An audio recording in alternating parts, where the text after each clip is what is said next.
And welcome to Upon Further Review. I'm Josh Aubrey. Plenty to get to in this week's show. The Georgia Southern Eagles on a short week as they have a Thursday night contest at Paulson Stadium against their rivals from up in Atlanta, Georgia State. The Eagles coming into this game with a record of 5-2 and are 2-1 in Sun Belt play. Georgia State 6-1 and they're also 2-1 in Sun Belt play. Big game for the Eagles. Georgia State has kind of owned this rivalry over the last few years. Georgia Southern needs this victory to become bowl eligible. The Panthers are already bowl eligible. We'll hear from head coach Paul Johnson will be on hand for the game, but we'll hear from head coach Clay Helton and some of his players. Paul Johnson honored at the end of the first quarter in this game, and we'll have an interview with him coming up for you next week. As for our area high school football teams, there was plenty on the line. The Portal Panthers going on the road to McIntosh County Academy as they look to sew up a home playoff berth in the state playoffs against the MCA Buccaneers.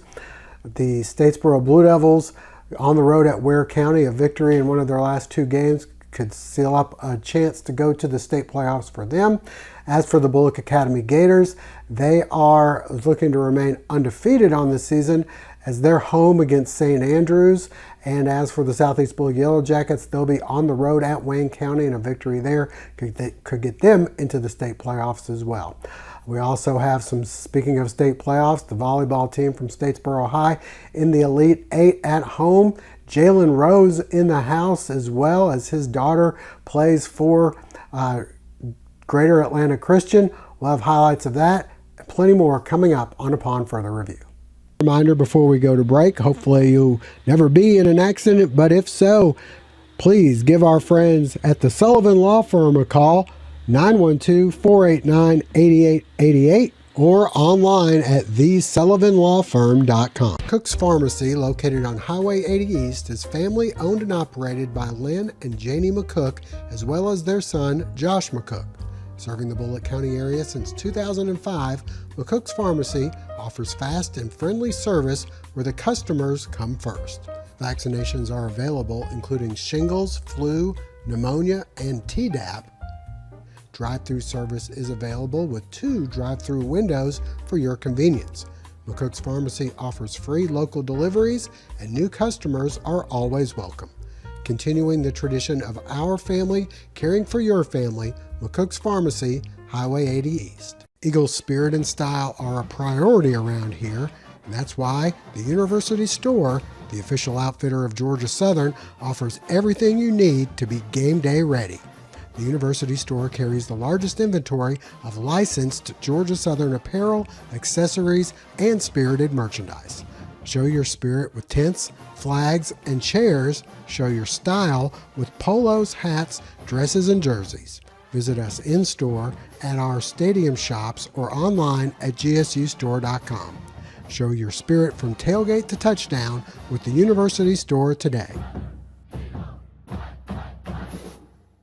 Well, the Georgia Southern Eagles and Georgia State Panthers rivalry hasn't been much of a rivalry in the last few games as Georgia State has been able to knock off the Eagles. They won a close one last year in a shootout with quarterback Danny Granger coming through strong. His appearance in this game on Thursday night, a little bit up in the air. He got hurt, took a hard shot, came out of the game last week, and then came back into the game a few series later. So he may or may not be in the game. The Eagles have had their struggles on offense. In JMU game, they didn't score until there was 1 minute left in the game. And in this past week's game against ULM, they did not score in the second half at all. So is there going to be a little bit more of a chance of J.C. French getting some more snaps in the game as Davis Brin has struggled a little bit, had 2 interceptions and a fumble in last week's game? We had a chance to talk with head coach Clay Helton and a couple of players about their thoughts on the Georgia State game and how they're playing going in. I've always believed, and my dad taught me this, to celebrate all wins, but also be real and make sure that you address issues. Walking into that game, if you would have told me that we were going to hold a team to 28 yards rushing, have 4 turnovers defensively, hold an offense to 25% third down efficiency, score 31 points in the first half, and have the opportunity to win by 2 scores, I would have been, wow, that's terrific. But you also see reality in the fact that we've turned the ball over 4 times, as well as had 3 sacks, as well as had 2 critical errors in special teams, one on a blocked field goal and one on a penalty holding call that brought a long return back. And so, we do celebrate going 1-0 on the week. But we also, and I appreciate this team so much, they know the reality of making sure that we clean things up in a hurry against a good Georgia State team that's coming in here on Thursday. Very excited for that opportunity. I know our team is excited. It's great to have it here in Paulson. Looking forward to another electric atmosphere that our fans provide, and looking forward to the opportunity to compete to try to go 1-0 again this week. Bit of game planning, and the one thing I love about Brandon is he mixes it up. I mean, you're talking about, you could see it last year when we played this young man. I mean, Granger's a really, really good quarterback, and he was young, and you knew with every rep he get and every experience he get, he was just going to get better and better. He does such a great job of what you were talking about, Josh. He is a zone read quarterback. He is a zone RPO quarterback, and they're elite at it. I mean, extremely elite with their perimeter players, how fast they are. Garrell being an unbelievable running back, and Granger being the decision maker on where it goes. I mean, it is a triple threat. It's hard. It's the modern day option. And so you have to be great on first and second down against this team because they're really good at third and manageables. And so try to get them in a situation where it becomes more of a drop back pass game. And so you have to start fast and try to get up and hopefully get them in a situation where that run game, RPO game isn't as much, because they live in a very comfortable world and do a really good job at it when they're in that. Yeah, I got my first taste of it last year, and I was really impressed with both teams, just the competitiveness of the game, the emotions of the game, how important it was to both teams, and how well it was competed. It was a hell of a game. It was a shootout, and so it is important. It's important for a lot of reasons. One, you talked about recruiting. This conference is a regional conference. That's 10 states that are right together. We just happen to recruit Georgia, Florida, South Carolina, North Carolina, Alabama, and Tennessee. That's our footprint. 87 of our players, over 120 players, are from the state of Georgia. And so, these guys have played against each other. They have relationships. Some are friends, that went to the same school. So it does help in recruiting. It shows consistency, and I hope recruits see that. They see us going to a postseason last year, doing some big things nationally last year, and here you come back, and you got the opportunity to go try to get win number 6 and get postseason again, and hopefully be even more consistent within conference. And so, credit to Sean Coach Elliott's doing a masterful job with their bunch right now, being 6-1. It's created for a hell of a football game on Thursday night on national TV, and there's bragging rights, there's recruiting bragging rights, and it means a lot to the kids especially. And so you try to talk about it. It's 1-0, but there's some extra stuff that goes with it. We came out, we was on fire. We scored and kept scoring in the first half, and then the second half we just went dry, and we just couldn't figure it out. So we just have to figure out a way to finish games. That way, we won't have to put it in defense's hands, even though defense did a great job this game, great job. But we got to figure out on offense a way to just keep scoring and finishing games. That way we won't be in that predicament. We know what type of game this is. We know what it's going to be. But at the end of the day, this is going to be a big game. It's a big game for us and them. This could be a deciding factor of who can, go to the conference championship. So I know they're going to come ready to play, and we have to come ready to play. A big game and a big rivalry, especially like for recruiting and just all aspects of it. And then it's even bigger now, like I said earlier, with them being 6-1 and basically on top of the Sun Belt East, with, JMU not being able to go as of right now. But it's a big game, and then adding a rivalry piece to it is just going to make it even bigger. And I'm glad that it's at home. like in state. I know that I'm from Pittsburgh, so I can't really speak too much about it. But I know my team guys, a lot are from Atlanta. They're all close and all friends and different things like that. And that just makes it fun. I remember back in like high school, it's just you playing someone down the road you went to school with, you grew up with. So it's just fun and it's an extra motivation, and it helps with the preparation and everything else, and just everybody being dialed in. But it also adds a fun factor to the game, and that's really something I try to contribute when I'm out there, is making sure we're all having fun out there. It's a serious game, but you got to enjoy it while you're out there, because the opportunities are slim and there's not a lot of them, and tomorrow's never blessed. So just being happy about the moment and enjoying every single second of it. For anybody, any team who has a dual threat quarterback, it's hard to defend. Like how they do in play action, him being in a high route, they get QB stretch, different things like that. You're allowed to do a lot of different things. So just making sure we minimize him. We have to keep him contained, all eyes on him. We have to spy. We have to make sure we're in our coverage lanes as well. It's just being disciplined. But it's definitely hard to play someone like that. But, when you prepare the right way and do your job, things do great. And stay with us. Coming up next, we'll hear from some of our area high school coaches and their players. There's a time for playing it safe and a time for whiskey business. Located on the corner of Highway 80 and East Main Street, Whiskey Business has one of the largest selections of bourbons, as well as an allocated selection of bourbons and top shelf liquors, featuring the coldest walk-in beer cave around, a great selection of IPA and craft beers, as well as domestics. They also sell ice, mixers, champagne, wine with all your favorite brands. Whiskey Business also has a fully stocked cigar room with humidors, cigar cutters, torches, and other accessories, featuring brands like Man O' War, Buffalo Trace, Macanudo, and Rocky Patel. Open Monday through Wednesday, 9 to 9 p.m., Thursday through Saturday, 9 till 10 p.m. Stop by and see them today.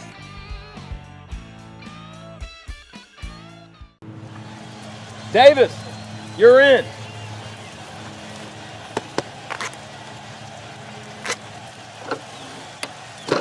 You tired of being on the sidelines? Let's get you in the game. GATA, get after those assets. Owning a small business is kind of a big deal. State Farm agents can help you find the right insurance coverage at the right price. Call State Farm agent Matthew Tyson in Statesboro today.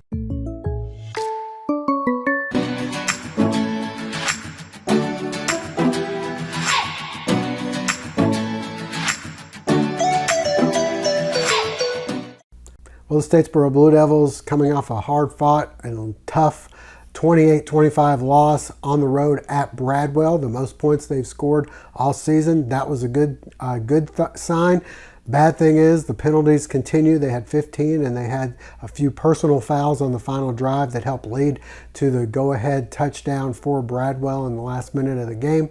This week on the road at Ware County, number 4 ranked team in the state, undefeated in region play. We had a chance to talk with Matt Dobson and a couple players about how they're doing and the game with Ware County. Yeah, obviously we're disappointed, and we should be. The amount of work that we put in, and as coaches and players, when you lose a tough one like that, you should be disappointed. But we got to flush it and get to work. We still control our own playoff destiny, which is what you ask for this late in the season, is to still control your destiny, and we do. And so we got to go to work and find a way to be one of 4 playoff teams and get into the dance. I've got so much respect for Ware County and Coach Strickland. My interactions with him have been limited, but been first class all the way. But when you turn on the tape and you watch Ware County, you see the way their kids play. You see the way their coaches coach on the sideline. Just the way everything they do is first class, and you see why they won the state championship last year and why they're going to be in the mix again this year. Offensively, they're balanced. They can run the football when they need to, throw it when they need to. They got big, long receivers, physical running backs. Their quarterback, first year starting, is doing a good job managing the game and making plays when he needs to. And then defensively, they're not real complicated in what they do, but they do a heck of a job of executing it. And then special teams is they're super impressive. They've returned 4 kickoffs in the last 3 weeks for touchdowns, pinning people deep inside their own 20 on kickoffs. They're really solid in all phases of the game, and so they're a really tough opponent. We feeling good. We know we could have won that game last week. It was really just some mistakes that we beat ourselves last week. I feel good about defense. Our defense should they have a lot of chemistry playing with each other, so I feel like they should do good. We know we have a chance at winning, but we just got to come in thinking that we can win. Feeling good that the offense could come out and have some explosive plays that help us get in the game. Feel like we're going to have a little more turnover than we had last week and more shots on the ball to get us back in the game. I feel like we'll be pretty good across the board. We just got to execute everything that we have to do and come as a team to play. And stay with us. Up next, we'll hear from Jared Zito and his players on the Southeast Bullocks matchup. The Southeast Bullocks segment is brought to you in part thanks to Bulloch County Farm Bureau, reminding you that September is Life Insurance Awareness Month. The Bulloch County Farm Bureau on Northside Drive is a multi-line insurance agent writing farm, auto, homeowners, life, health insurance, and more. Nick Sherrod and the other 5 local agents are on standby for your convenience for in-depth insurance review. And while you're there, check out the products from local farmers. Located at 940 Northside Drive, stop by and see them today. The Southeast Bulloch segment of our show is brought to you in part thanks to Bulloch Solutions. Visit them at bulloch.solutions to find out how they can connect you to the highest speeds for all your technology needs. Well, the Statesboro High Blue Devils going on the road to Waycross. On the way, there's you got to go through Jessup, and where the Southeast Bulloch Yellow Jackets will be traveling Friday night as they have a matchup with former Georgia Southern quarterback Jabo Shaw and his Wayne County Yellow Jackets. We had a chance to talk with Jared Zito and a couple of his players about the matchup. Well, it was good to have an off week. Had fall break, so we prepared a few days, gave the kids a few days off. Good time to kind of get your feet underneath you, catch your breath, kind of maybe heal some wounds and get some freshness back, both to the players and coaches. And then getting ready for Wayne. Wayne's another good team. Got to tackle the running back. I mean, he's probably the best pure running back we've seen all year. He's got the ability to put his foot in the ground and take it to the house at any time. They're well coached. They're fast on defense. Got a couple big offensive linemen. But it starts with a running back. We've got to tackle him. We got to get him before he gets going. And then offensively, if we'll stay on the field and limit their time and their possessions, that'll be our best chance to win down in Jessup. Guys are good. Our kids, we were talking yesterday, our kids, we got good kids. They practice hard. They practice well. They're coachable. They listen. They try. I mean, we have zero complaints in terms of our effort or attitude, and for the most part, we're playing fairly well. It just so happens the people we're playing against are really good, and it comes down to a few plays here and there, and the game goes from being maybe close to maybe getting away from us in the third or fourth quarter. But really happy for our kids in terms of their effort and attitude. And we got, like I told them, we knew these games were coming. So, hey, I think all these games are playoff games at this point. And so go down to Jessup. You want to be a playoff team, you got to at least win one of these games. I think we're rested, and I think we have a good match for Wayne. I think we need to prepare for number 0, then we'll be good. I think we're a great run defense, and I think we can really we can be more in the game compared to other teams since Wayne's a big run team. I'm confident. I think our team's confident. I think everyone on the team wants it. I feel like we're well rested up. We had 2 good days of practice, and then we had the rest of the week off. And I feel like we're going to be prepared this week. I feel like our defensive line and our linebackers have played really good. If we contain 0, I think we'll have a good shot at winning. I feel like our whole team's pretty confident. We need to win 1 out of the 2 or 2 out of the 2 next games to get the 4 seed or 3 seed. So I feel like we're all confident and we're ready to try to win. And up next, we'll hear from Bulloch Academy head coach Aaron Phillips and a couple of his players. Fall is here, and we've got you covered at RJ Pope's. Cheer on your favorite team with performance polos and jackets from Peter Millar and Gentile, as well as Southern Tide and AFCO. For ladies, they have the latest trends and fashions, including men's and women's jackets from Patagonia and Barber. RJ Pope's has a wide variety of on-cloud shoes for men and women. and a great selection of hats and caps. Shop one of their 3 locations, R.J. Pope's Downtown, Buckhead Plaza, and Vidalia. The Bulloch Academy segment is brought to you in part thanks to Floors Outlet of Statesboro, located on Northside Drive. Come by and visit Mo for all your floor covering needs. Well, the Bulloch Academy Gators coming off their toughest test of the season. They were tied 21-all in the third quarter at Frederica and then pulled away, outscoring the Knights 14-0 in the fourth quarter to remain undefeated on the season. They're 8-0 as they'll be hosting St. Andrews coming up for their regular season home finale. We had a chance to talk with Aaron Phillips and a couple of his players about the matchup.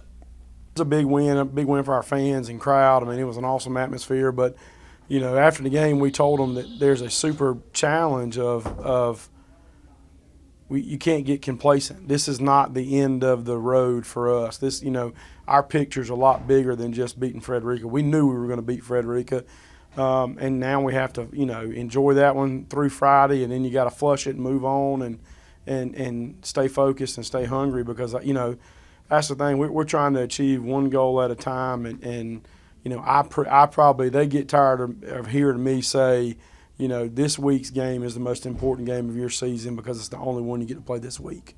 Quit looking ahead. Quit, you know, thinking about what we've done.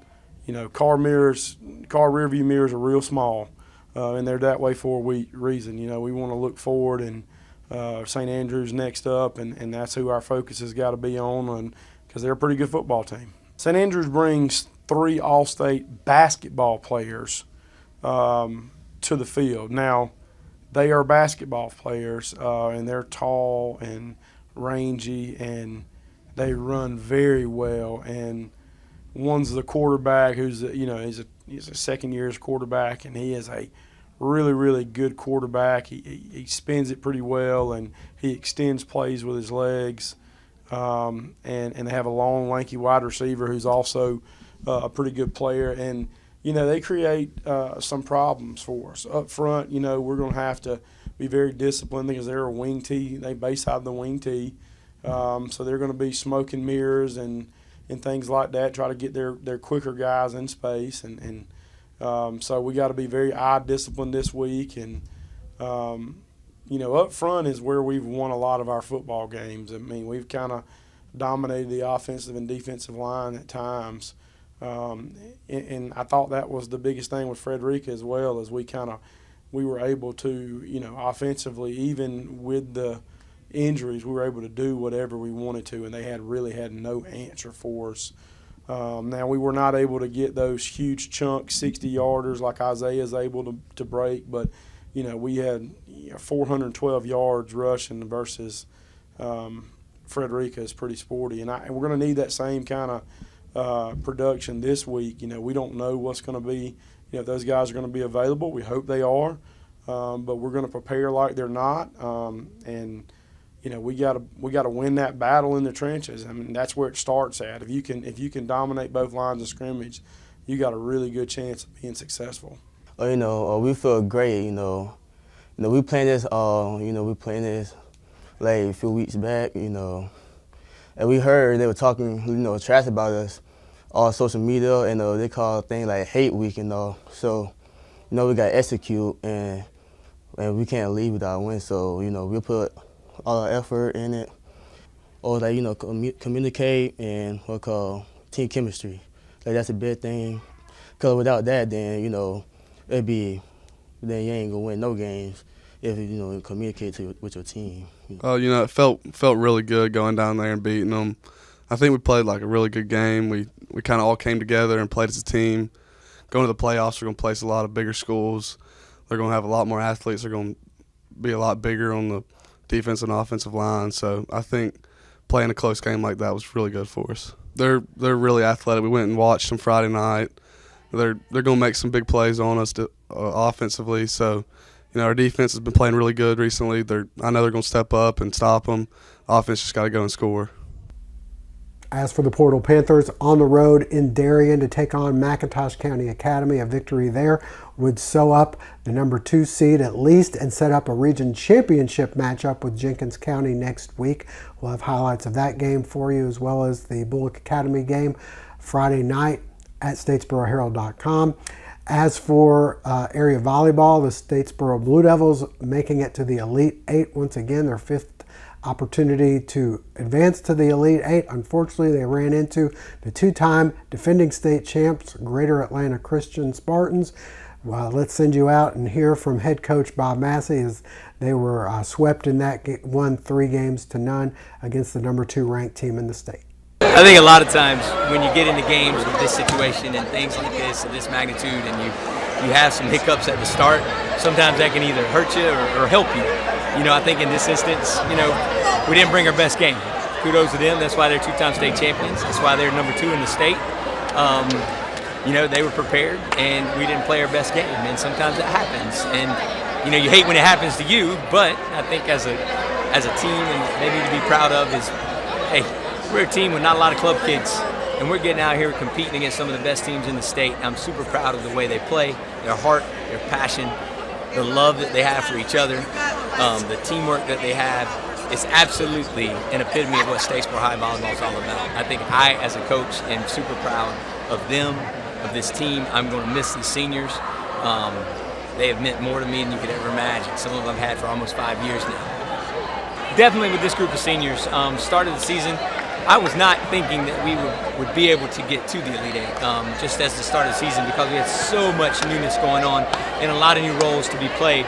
But I think over the season I've seen a connection with this group of how much they pushed each other, how much they love to win and compete. And I think just watching them and watching them in practice and how much they've grown, them exceeding to the Elite 8. But number one, also winning the region championship versus Greenbrier was a huge accomplishment for this group.